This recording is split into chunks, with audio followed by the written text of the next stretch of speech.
So we're happy to have everyone back with us. We did take a little break for a few weeks to allow everybody to get back into fall rhythm, to get children back in school and those types of things. But we are very happy to be back for a new series coming up until the new year. We have a few sessions, so we are excited to have everybody back.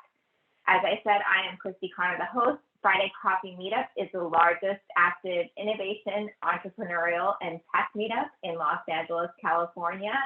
We are so excited to be here with you today. We are excited for our session today as well. We're starting off on a really great note with Andrew Ellis and climate and sustainable business practices for entrepreneurs, which I'm going to talk a little bit about in a minute. But first, I want to thank all of our volunteers. Although you are seeing my face right now, I am going to show you their face because they are the ones that make everything happen. So let me pull them up for you here. They are incredible. They do things from getting logistics and getting speakers lined up to helping with technology and helping with the different things behind the scenes. They are incredible.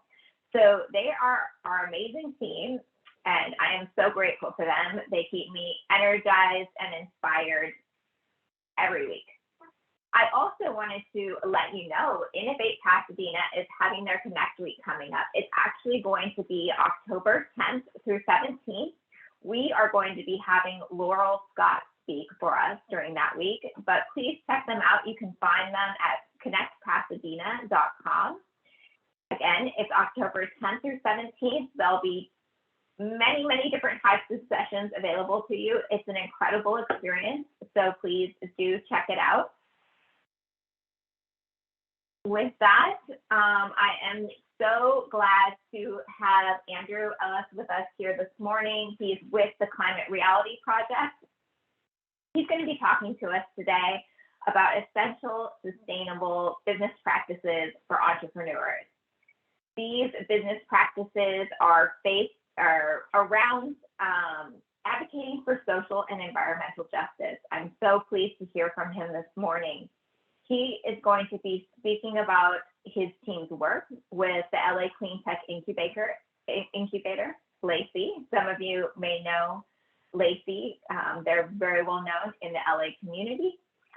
They have been very busy over the last winter and spring to help create tools and resources to help businesses reduce their environmental impact while also advocating for that social and environmental justice, something that's so important in our world right now. He has been a volunteer with the Climate Reality Project for 8 years as a leadership core member, and he was the founding Los Angeles chapter chair. Please welcome Andrew for this really cool and important update on sustainable business practices. Welcome, Andrew. It's so nice to be here, Christy. I certainly appreciate these invitations. I'm grateful. Yeah. All right, I'm going to turn it over to you. Go ahead and grab the share whenever it works for you. There we see you.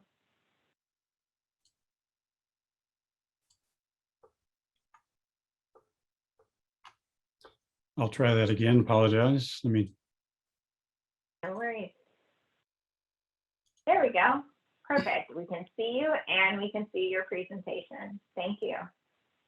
I'm so grateful to have these opportunities to speak about the work of my team. And I want to just sort of briefly introduce the Climate Reality Project and who we are and who our team is here in the Los Angeles chapter.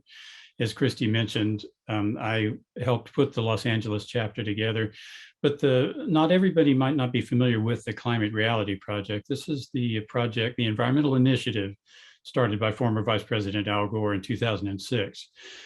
Over that course of time, Mr. Gore has trained over 35,000 climate leaders all over the planet to speak about the climate. And here in the Los Angeles chapter, we got an opportunity to speak about some of the impacts of climate change on small businesses with, again, as Krista mentioned, the Los Angeles Cleantech Incubator folks for their Founders Business Accelerator program. We spoke twice in the winter of 2020, and then again, a series of 3 presentations in the spring. So let me just introduce ourselves and why I speak about this. My name again is Andrew Ellis, and I'm with the Climate Reality Project. I'm a retired environmental scientist, and I finished my career in the insurance risk management area. I serve on the leadership team of an organization called the Climate Business Working Group, which is just climate leaders from Climate Reality Project all over the nation and some internationally as well, who are bringing the message of sustainable business practices to small and medium-sized businesses. I also work, all of this is a volunteer work as a mentor. Mr. Gore has large trainings, and there's another one coming up in October where I'll be serving as a mentor. In my spare time, and what I like to do for fun is research dinosaurs, and most people know me as a student of paleontology, and I'm also a lifelong wildlife photographer. And the images we're using in this presentation today were taken by me just in the last month. To bring you back to the Climate Reality Project, I want to just restate our mission goal to just give everybody an idea of what is it that we're all about. It is our mission to catalyze a solution to the global climate crisis by making urgent action a necessity across every level of society. And the most important part of that is every level of society. And when I say that, we want to take those communities who are hit first and harmed worst by the climate crisis and keep those communities in mind, because those are the ones who are going to have to deal with this changing climate first. So every level of society, if we're going to have a just transition to a clean, renewable future, we need to bring everybody along with us. So our mission here at the Los Angeles chapter is to do climate education. We have a large group of people, about over 1,000 members now, and I was so grateful to be working with this. When we were invited in this time last year to give some presentations to the Cleantech Incubator folks for their Founders Business Accelerator, we put a team together of 14 climate leaders. Some came and left and went, but it turned out to be a fairly large group at the end. And I just want to say that what we're speaking today of is the work of many different people. I was a coordinator, and our team was led by Jeff Drongowski, who was the co-chair of the Los Angeles chapter. I'm grateful to have been given the opportunity to work with that team. Our objective for these series of presentations was to take business startups and give them the tools and resources that they need to develop sustainable business plans, and then to help them identify and develop strategies to either mitigate, avoid, or adapt to the coming changes in the climate. So to do that, we had to come up with our presentation strategy. And then after we decided what we were going to say, we had to decide how we were going to say it. So it's not always that easy to do, but I want to be just let everybody know what we came up with, because the strategy here for these series of presentations, we had monthly presentations for an hour, 90 minutes, 3 times during the winter cohort, and then 3 times again for the spring cohort. So we decided as a team to come up with 7 themes that were important to businesses that could help them prepare for the coming changes that they know their businesses are going to have to prepare for. The first thing we wanted to do was give them a foundational understanding of why the planet is getting warm and how carbon emissions are excessively being dumped into the atmosphere, and all of this is going to impact the oceans. We wanted to tell the story of the impact of that climate change causing health impacts. And we tried to connect the portion of the presentation to the health impacts that they're going to be facing, always with an eye on environmental justice issues. So we wanted to make sure that the startups that were going through this cohort understood what the connection was between environmental justice and business practices. By creating this beneficial social impact and having beneficial social impact on your community, then they can become aware of these concepts that we presented to them called environmental, social, corporate governance, sometimes abbreviated as ESG. Then we came back in the second part of the presentation and gave them specific tools on how to get the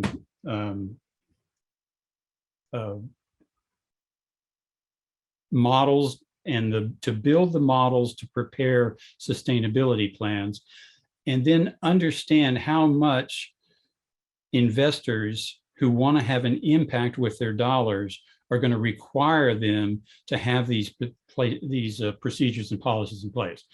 So that was the strategy. And then again, we had to decide what the format was. So we decided on a slideshow presentation for the participants, and then bring them back the next month for breakout and listening sessions, and then bring them back and let them know what our response was to what they had shared with us. So it was a good strategy, and I think that we would use it again. And it worked well. And I wanted to just mention, we provide these businesses with tools and methods. And we serve in an advisory role only. We didn't actually conduct the sustainability audits or energy audits or waste audits. Those are for the corporation and the company owners and the business people to do. What we were providing was an advisory on how to do that, and we had the tools to do that. Our focus, again, as I mentioned, was environmental justice. And frequently, I want to say the word environmental injustice, because that's what we're really talking about. But I want to make sure everybody's clear on what this is. Environmental justice is the fair treatment and meaningful involvement of all people, regardless of their race, color, national origin, or income, with respect to the development, where they locate these places, the implementation, how they run these places, the enforcement of environmental laws, regulations, and policies on these places that are located in our communities. And I'm showing you the Phillips refinery from a neighborhood in Los Angeles, just to mention to the environment, you don't have to go very far to get into excellent examples of complete of environmental justice issues that have injustices that have occurred by locating slaughterhouses and battery factories and refineries in places where people live. This is not appropriate, and it has been allowed to occur. So we need to always keep when we operate businesses, mindful by letting the people who are impacted by our decisions have a meaningful voice. And that's what we mean by environmental justice. And to give these businesses the idea of environmental justice, we want to think about ways that they are directly or indirectly impacting their community. Are they supporting fossil fuel companies and the increased emissions of carbon dioxide into the atmosphere? And what areas can they improve that would benefit their community? So we always wanted to give them the idea that they could include voices of all of the people in their affected communities to try to remedy some of these environmental injustices that have occurred in the past. The next thing that we wanted to share with our business participants was how to actually conduct an assessment of the pollution burden and the community characteristics in an area. If you want to start a business or operate a business, you need to know where the community, what kind of community you're locating in, and what has happened in that community previously. There's a very, very simple way to do this, and I'll share with you the Cal EnviroScreen tool is available to all of us. It maps 21 single indicator scores, providing maps. These are overlaid maps of these 21 different characteristics on census tracts for every area in California. And I'll just say, these exposures and environmental effects and are broken down into the pollution burden that communities suffer. These sensitive population and socioeconomic factors are what we call community characteristics. What the CalEnviro screen tool does is it takes the pollution burden factors and the population factors and comes up with a score. It's a percentile ranking of where that community falls. And we gave our business participants in our presentations the map for where the address for where the Cleantech Incubator is located here in downtown Los Angeles. And if you look down here, it just prints out all the numbers, and you can just read what all those 21 markers are for ozone and particulates and severe asthma, and how much money people spend of their income on energy. So that's really the important part of sharing how to determine the pollution burden and the community characteristics, come up with an idea of what is the community that I live in, what is the burden on that community, and how can I try to improve it. You won't be able to improve it unless you can understand how it occurred and how to stop it from keeping going. So the next thing we wanted to talk about is the idea of risk assessment and then building sustainability plans so that their companies can remain resilient through short-term business interruptions like a flood or a climate change event that is short-term, or something much more long-term like a pandemic. So this resilient risk assessment sustainability section was a very important section that we wanted to give to our participants. What I'll say is, when we analyze risks, what we want to do is we want to focus on the parts of the risk matrix up here in the red here. This is very high to low, and this is very high over here. So when we have a climate change that's very likely to happen, that's also going to be very bad, like floods in your company is going to flood all the electric machines, and you're going to be out of business. Those are the things that we want to focus on. When something is not very likely to happen or is not very bad, the risk matrix is quite a bit lower. So when we talk to the businesses about doing the risk assessment, we want to give them an idea of what are the things that they can do to lower those risks. And then what are the things that we would be interested in seeing them to develop a sustainable business? Can we continue this operation on in time without interruption? And one of the things that we use are checklists to do this, and we can share all these checklists with you. They're freely available to everyone.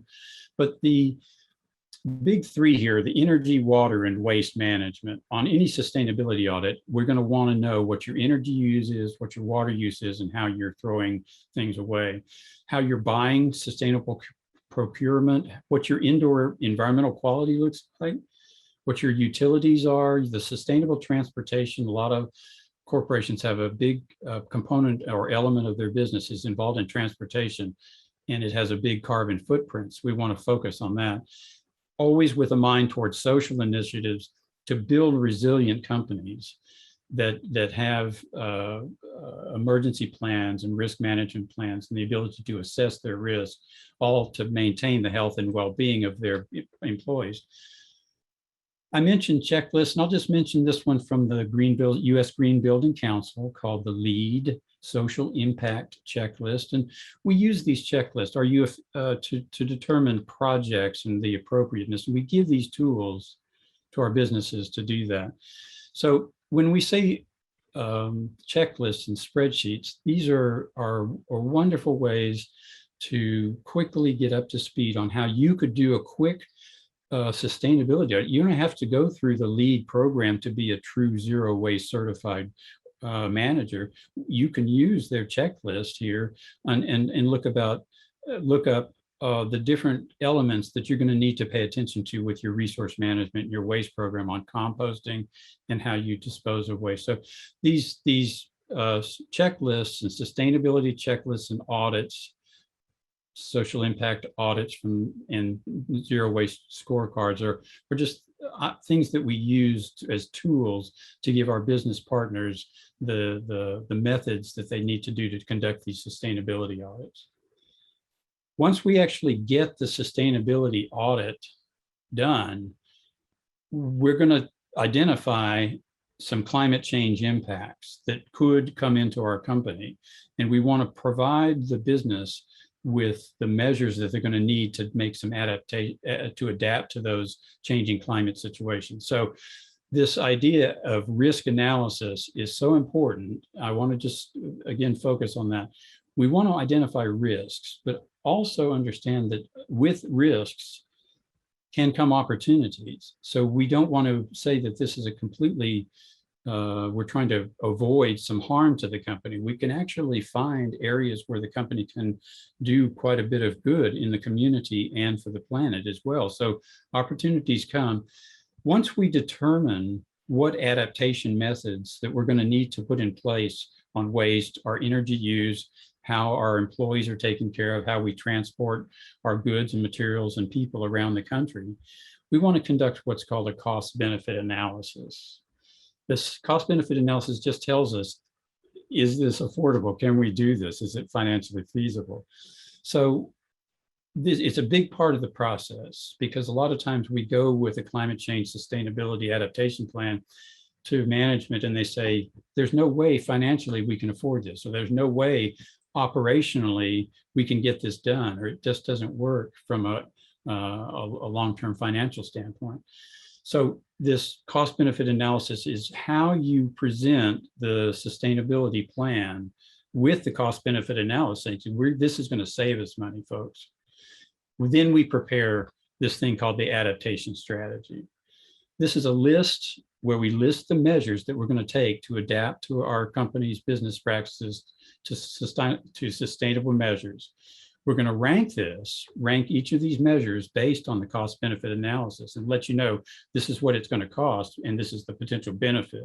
There's ways to do this, spreadsheets from many different organizations to help you with this.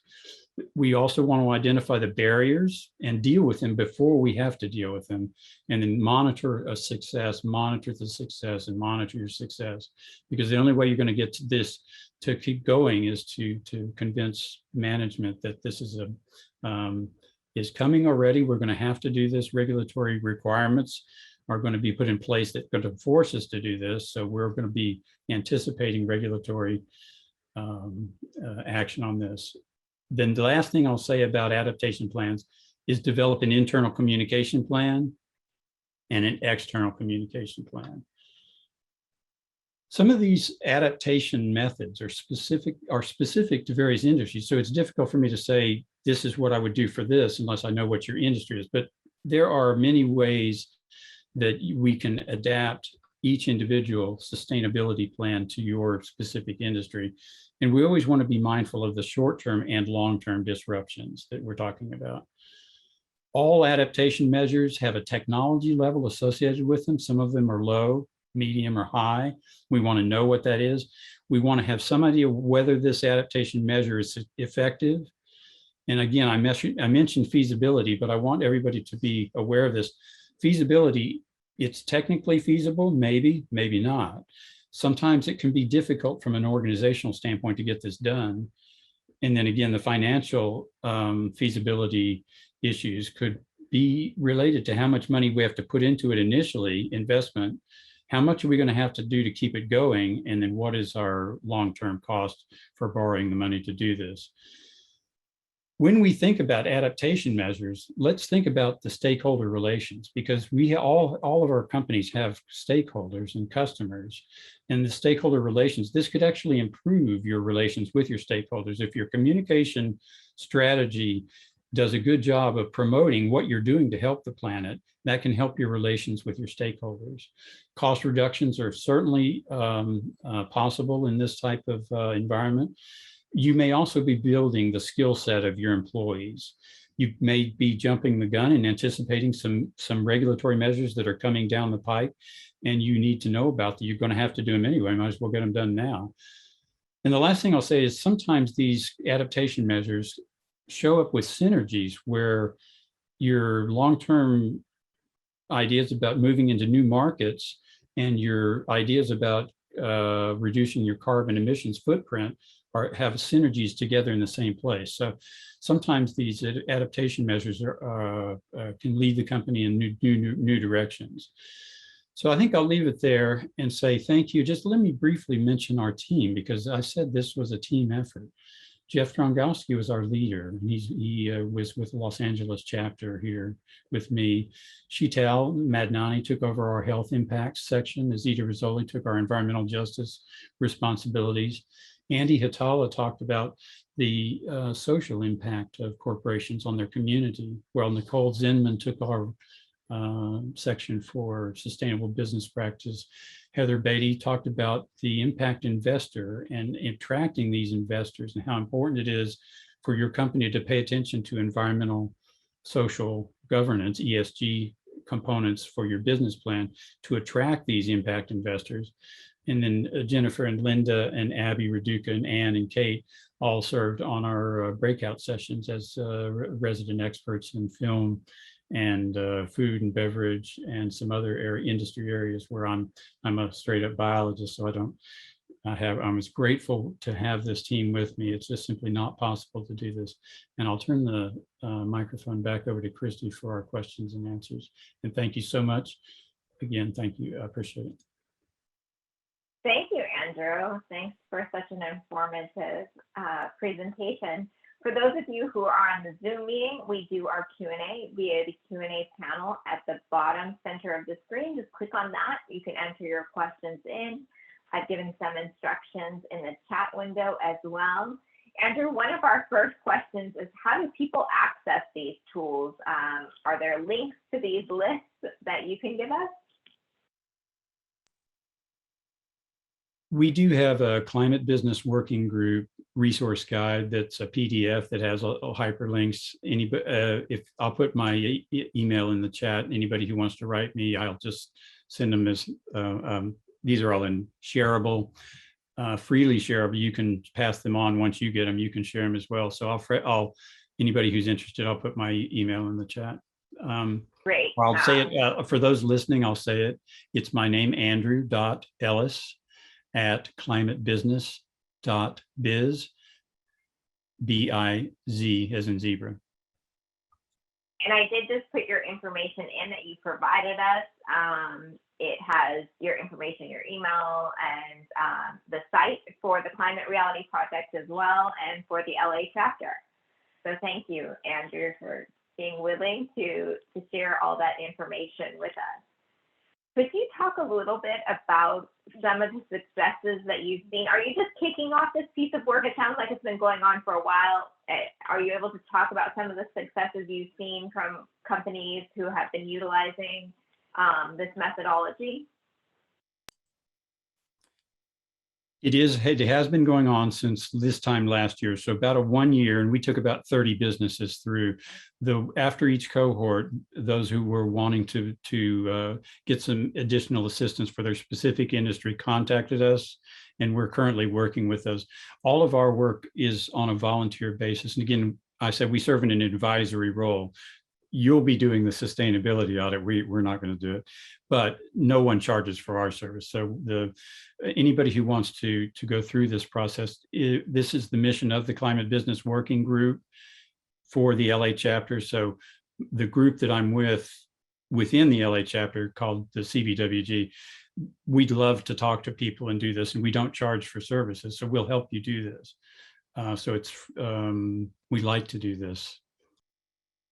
Wonderful. And have you been able, it hasn't been too long, but have you seen any successes kind of on these first cohorts going through that you're excited about? There have been a number of, a lot of corporations and come to us with issues related to packaging, plastics, single-use plastics, restaurant, food service businesses. We have been very successful at some coffee shops, talking to them about why single-use plastics are not a good idea, how they harm the planet, and what they can do to source much more sustainably developed products that are created with fair trade in mind. In other areas in the beauty products area, we have corporations who are interested in packaging their materials in reusable glass containers instead of, there's plenty of silicon on the planet.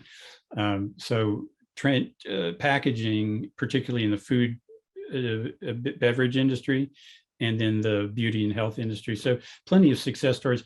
Measurement and monitoring success is always difficult, but it is so important because of the impact investments that are coming towards corporations now are requiring corporations to think about becoming B Corp certified, becoming sustainable, or showing or demonstrating their commitment to environmental, social, corporate governance, which is that ESG component.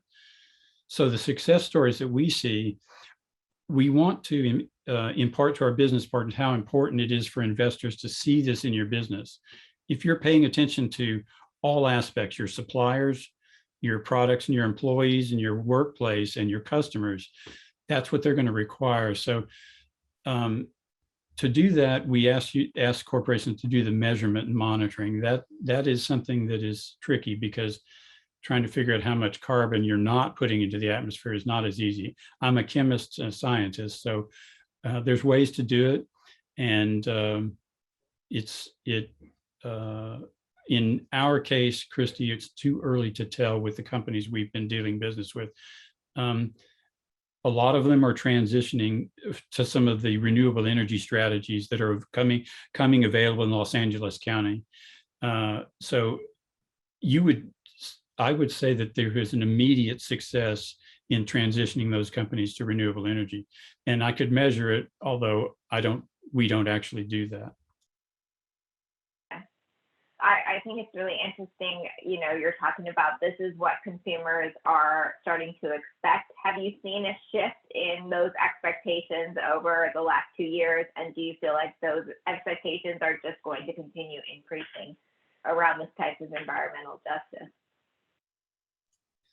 Most definitely, yes. The answer is yes. The consumer pressure to transition companies' business practices to sustainable methods is one of the primary reasons companies do this. And it's not just legislation or a good idea. Almost always these initiatives come from customers walking in the door saying, I don't really want all this plastic. I don't really need this fork. And can you use some sort of renewable cup that we can wash? So consumer-driven change towards sustainability and renewable energy is high on the list, Christy. Has there been anything surprising as you've taken these cohorts through this process? Has anything surprised you in working with us?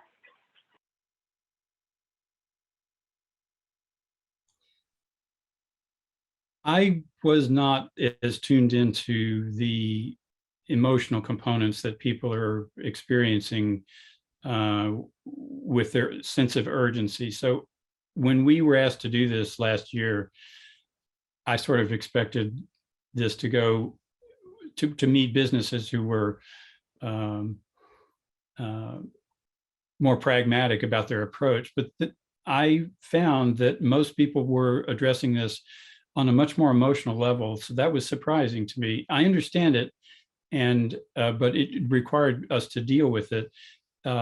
And we did, and we do it through coming together on a single subject and talking about what we're all doing to work towards transitioning to a clean, renewable economy and making it a just transition and taking everybody along with us. And that was a uplifting part of these presentations, I'll say, on all of our team and all of the participants. You had lovely photography throughout your presentation. Well done on your photography skills. For you, as it looks like you do environmental photography, for you in that process, have you seen anything shift, since you've been a photographer and in that nature type of photography as well, that kind of relates to this environmental and social justice aspect as well?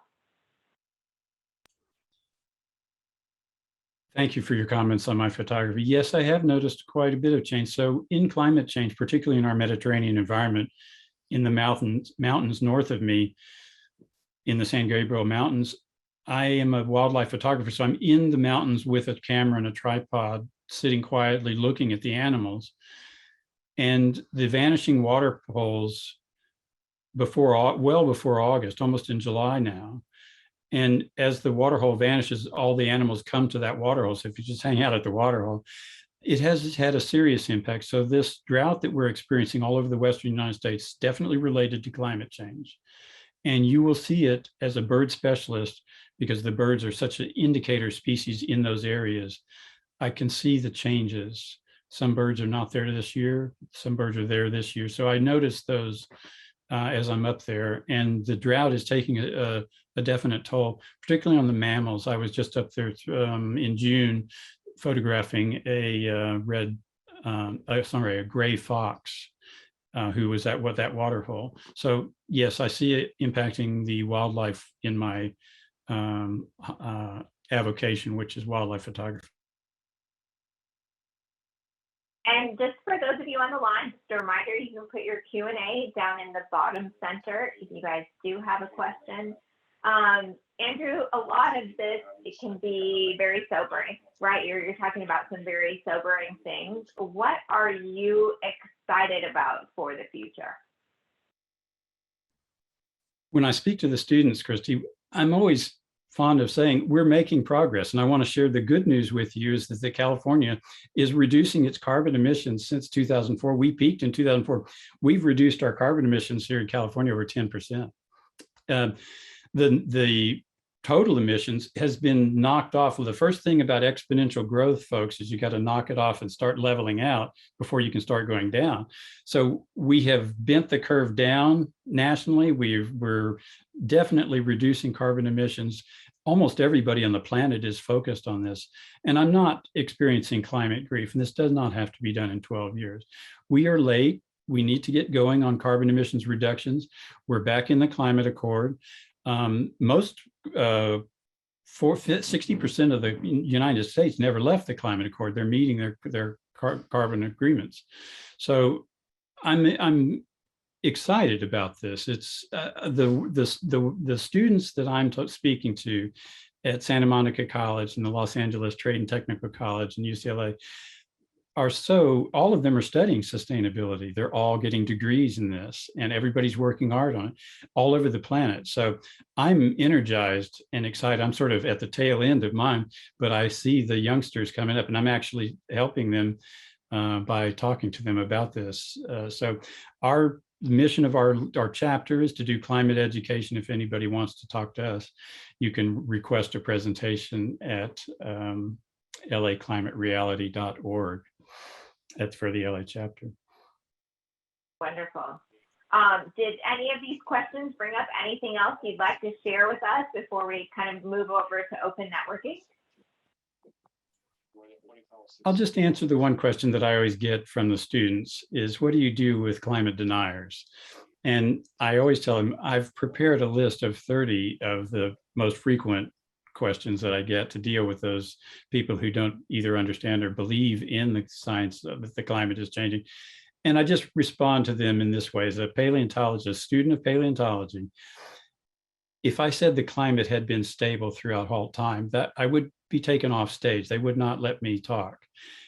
As scientists, we know that this is not a controversial subject at all. The climate has always changed up and down. And for the most part, it's been really warm. So when I show them the history of the 500 million years of life, that's planet is, most of it has been very warm. So I think the thing that I'd like to say is that understanding about the importance of the climate change and how we've known about this for 150 years and how non-controversial this subject is a little bit eye-opening for the students. So I'd like to just briefly mention that to you. If we lost you there for a second, it looks like your mute got hit. What I was saying is that I'm grateful for the opportunity to share that with the students, that this is not very controversial in the science community. Wonderful. Well, thank you so much, Andrew. We are going to Actually, transition Christy, over. hi, Oh, this go is ahead, John. John. Yes, I'm a panelist, so I don't have the Q&A option, but I did want to ask Andrew a couple of things. One, you had a slide about environmental injustice. Can you talk a little bit more about that? I mean, especially with regards to businesses that were already existing, but then you had residential developments built around that. And so it's kind of like, well, they were there first, but now it's become an issue for the residents because they're near a battery plant or the airport or something like that. And then the second thing is with regards to recycling and how does that affect climate? Because sometimes I've heard people say that the cost might outweigh the benefits. And at the same time, the California's recycling program seems to have decreased quite a bit. So now it's become more difficult to recycle, even if you wanted to. So can you address those two things? Thanks. Sure, John. The question about environmental justice first. When I was speaking about communities that have been located in areas that have a disproportionate burden, pollution burden, let me understand the reason why we do that. And I'll go back to my earlier time as an environmental scientist. What we did is we dug up hazardous waste sites. These are toxic SUPERFUND sites for the Environmental Protection Agency as a contractor. And we would analyze the soil and air and water from those sites and then come up with a plan to either take it away or keep it in place and sequester it. So environmental justice issues have been important in America for a very long time. And let me just say, when we disproportionately expose communities to the toxins related to some of these industrial processes that we did locate in those communities, we do so with a mindfulness of either removing them from the community or reducing their footprint in the community by enforcing environmental regulations on those businesses that are located in that. So when I say we want to understand the environmental injustices in a community, the whole purpose is so that we can go in legislatively and from an enforcement issue and make sure that they're paying attention to laws that have been put in place to protect communities from just those very issues in battery plants and refineries and things, particularly the extraction of fossil fuels like the Inglewood oil field right here in Los Angeles, the largest urban oil field. No other city has oil fields pumping in the middle of their city. This is not a good idea. And I'll just give you an idea how to do this. Without being political, there's ways you can put city councils in place that can close down the operation of fossil fuel extraction in their communities. The second part of your question, John, is how important is recycling? Should we give up on it? Because it doesn't seem to be working, and China doesn't take as much of our recycled waste as they used to. Folks, this is no reason to stop our efforts in recycling. If we take a plastic milk jug, the carbon emissions related to producing that milk jug have already been released into the environment. They'll stay up there for thousands of years. That carbon dioxide molecule will not break down for 1,000 years. So when we recycle and chop that milk jug up and make something else, remelt it and make a Coke bottle out of it, what we're saving is the carbon emissions that go into the atmosphere. So it's an incredibly important component or element of our long-term strategy to reduce carbon emissions from the environment. So it's even doubly more important to prepare everyone to operate in what's we call a circular economy, where materials are repurposed, continually reused until they're no longer reusable before we put more carbon into the atmosphere related to those simple single-use containers. And plastic is the most wasteful thing we can do. We can collect that plastic and reuse it without putting more carbon into the atmosphere. So this recycling component is super important. So to follow up on that, do you feel that the government should do more, especially with regards to tax credits or incentives, similar to what they did with renewable energy and solar at the beginning, because the costs at the early stage of anything is always going to be much higher. And then once you have mass adoption and critical mass and economies of scale, now it becomes more sustainable or more profitable to have that type of practice. So I think the best way to say that, we could do this with a carbon tax if the Citizens Climate Lobby is successful in what they're asking for in Congress. If you put a tax on carbon emissions, I guarantee you corporations will be grabbing all the pre-made plastic they can and recycling it to make their own product, because they've got carbon caps they can't go over, or they're going to have to buy credits. So this idea of a carbon dividend, I believe is what we're referring to it as, it will take care of this recycling subject that we're talking about now. You can specifically legislate recycling, recapture in your legislation, but if you simply just did this carbon dividend structure that the Citizens Climate Lobby is advocating for, I think it would work to help the recycling quite a bit, because companies want to stay under their carbon caps. One last question about carbon credits and all that, because I thought that it was already in place. There are companies that are trying to fulfill their carbon credit requirements, I thought, and I know that earlier there was you are correct. Earlier when a few years ago there was some talk about having some kind of an exchange where you can buy and trade carbon credits. Is that something that is still in place or still available?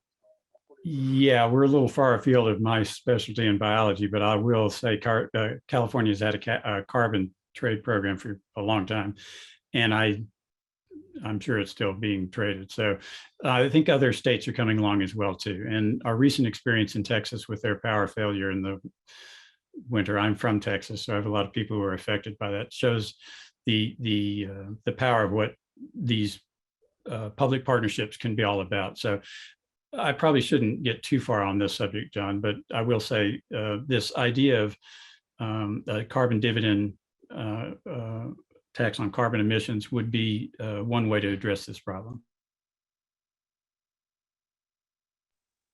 Thanks, Andrew. Appreciate your response to those questions. Thanks, John. Thank you, Andrew. We did get one last minute question coming in. Alexis, stay on the line. We'll transition you over for our open network and you can ask your question in person.